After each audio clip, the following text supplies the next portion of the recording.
Hello everyone, financial reporting, financial statement analysis का आज का एग्जाम आपका कैसा गया ये तो आप कमेंट करके बेटर बताओगे। भाइयों और बहनों, पेपर कैसा था ये मैं आपको बताता हूं और स्टेप मार्किंग के जो पॉसिबिलिटीज है वो मैं आपको बताता हूं और मैं अपना रिव्यू भी, ऑनेस्ट रिव्यू इस पेपर के ऊपर मैं आपको दे रहा हूं कि देखिए, जनरल का पेपर बहुत ज्यादा इजी था, बहुत ज्यादा ही इजी था, लेकिन ऑनर्स का पेपर जो है वो उतना इजी नहीं था। ये पेपर इतना भी इजी नहीं है कि आप 80 में 80 लेके आ जाओ और ये पेपर इतना भी हार्ड नहीं है कि आप फेल हो जाओ। ये तो आपको समझना होगा। अगर आपने शिद्दत से प्रैक्टिस किया है, अच्छे से प्रैक्टिस किया है, तो आप फेल तो नहीं हो सकते। इतना भी पेपर नहीं है कि फेल हो जाएगा आदमी, ये आप समझिए। कि अब आप देखते हैं इस पेपर का पूरा एनालिसिस करते हैं, बट हाँ मैं बार बार बोल रहा हूं पेपर स्टैंडर्ड था। अगर मैं आपको ये कहूं कि ये पेपर इजी था तो ये थोड़ा अनजस्टिफाइड हो जाएगा। पेपर को मिलाते हैं कि आपने कितना अटेम्प्ट किया और स्टेप मार्किंग की पॉसिबिलिटीज क्या है। और मैं रिक्वेस्ट करूंगा यूनिवर्सिटी से कि आपने थोड़ा इसमें लिबरल चेकिंग होना चाहिए, क्योंकि पेपर हल्का सा तो नहीं बोल सकते, पेपर थोड़ा स्टैंडर्ड था, इसमें कोई डाउट नहीं है दोस्तों। आइए देखिए, पहला क्वेश्चन था अजम्पशंस। तो ये तो थ्योरी इजी क्वेश्चन था। AS1 मैंने बार बार सजेशन में दिया कि AS1 पढ़ के आना, तो इसको अगर आपने ठीक से लिखा होगा तो आपको 3 से 4 मार्क्स यहां से मिल जाता है, अगर आपने ठीक से अच्छे से लिखा होगा तो। ठीक है। अच्छा, इन्वेस्टिंग, देखो कैश फ्लो अगर आपने सीखा है तो ये इन्वेस्टिंग का पार्ट है, आराम से आप कर सकते हैं। कैश फ्लो अगर आपने ये सीखा है तो ये इन्वेस्टिंग का पार्ट है, आराम से आप कर सकते हैं, कोई दिक्कत नहीं है। ठीक है, इन्वेस्टिंग खाली निकालना था आपको। अगर आपने सही किया होगा तो 4 से 5 मार्क्स, गलत करोगे तो हाफ से 1 मार्क्स में। गलत मतलब क्या, पूरा गलत करने से मार्क्स नहीं मिलेगा स्टेप मार्किंग में। अब आइए इधर, ये return on equity, return on assets. अगर return on equity, return on asset 2.5 marks का क्वेश्चन है। अगर इसमें आपका एक भी सही हो जाता है तो 2 मार्क्स, दोनों सही होता है तो 4 मार्क्स, और गलत होगा तो 0 मार्क्स, क्योंकि ये रेशियो है तो इसमें स्टेप मार्किंग का कोई स्कोप मुझे नहीं लगता है। यूनिवर्सिटी को दे दे तो बहुत खुशी का बात है, मैं अपना एक्सपीरियंस से आपको बता रहा हूं। अच्छा, उसके ऑप्शन वाला देखिए, ऑपरेटिंग एक्सपेंस रेशियो और ऑपरेटिंग रेशियो, तो ये भी नॉर्मल है, नॉर्मल, कोई ज्यादा बहुत हाई फाई क्वेश्चन तो नहीं था ये वाला भी।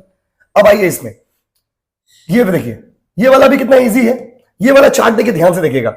4 लाख कैपिटल इंप्लॉयड है, return on capital employed 10%। 4 lakh का 10% कितना होगा, 40,000।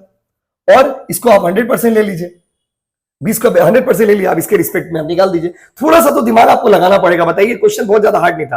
अगर ये सही करेंगे आप तो मुझे लगता है कि इसमें आपको 9 से 10 मार्क्स मिलेगा, और गलत अगर 2-4 तो भी सही होगा इसमें से, तो जितना सही होगा उतना मार्क्स तो आप पकड़ लीजिए। इसमें अगर आप 2-4 भी सही करते हो तो 4-5 मार्क्स मिल जाएगा। एक तो मैंने बता ही दिया आपको। ठीक है, अब आइए, तो इसमें भी स्टेप मार्किंग मिलेगा बाबू। अब अगला क्वेश्चन देखिए क्या है। अगला क्वेश्चन है AS16 के हिसाब से नॉर्मल डेप्रिसिएशन, कितना डेप्रिसिएशन तो आप निकाले हो, बताओ। फाइनेंशियल मैनेजमेंट में नॉर्मल डेप्रिसिएशन नहीं निकाल पाते, बताइए। डेप्रिसिएशन निकालना था इसमें, नॉर्मली नॉर्मल डेप्रिसिएशन कैलकुलेशन करना था, तो आप इसको भी बहुत ज्यादा हार्ड की तरह नहीं ले सकते हो। तो भाइयों और बहनों, इसमें 2 क्वेश्चन था, ये पार्ट ए, तो ये पार्ट ए वाला क्वेश्चन है, और एक क्वेश्चन है इसमें पार्ट बी।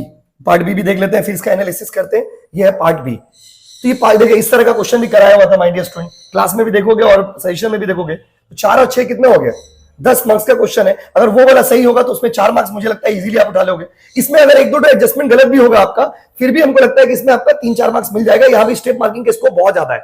अच्छा, ये वाला भी कर सकते थे आप।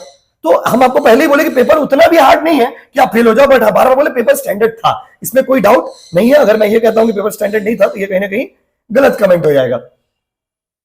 देखिए, ये होल्डिंग का सम्स में सब कुछ ठीक था, सिर्फ नया चीज क्या दे दिया, 2 डिविडेंड पेमेंट हो गया, एक तो प्रीवियस ईयर का, एक तो करंट ईयर। तो PL से लेकर के दोनों को करना था, यही एक तो नया था सब। तो सपोज मान लीजिए, मैं मान लेता हूं कि आपका ये एडजस्टमेंट बाय द वे आप गलत ही कर दिए होंगे, बाकी सब एडजस्टमेंट तो कॉमन ही थे। तो अगर वो एडजस्टमेंट आपका गलत होता है, यहाँ पे स्टेप मार्किंग का स्कोप भरपूर है। तो यहाँ पर आपने ठीक ठाक सारे वर्किंग्स किए होंगे, और एक आध तो कोई एडजस्टमेंट गलत होगा, तो आपको यूनिवर्सिटी के हिसाब से चलते हैं 7-8 मार्क्स देना चाहिए मेरे हिसाब से।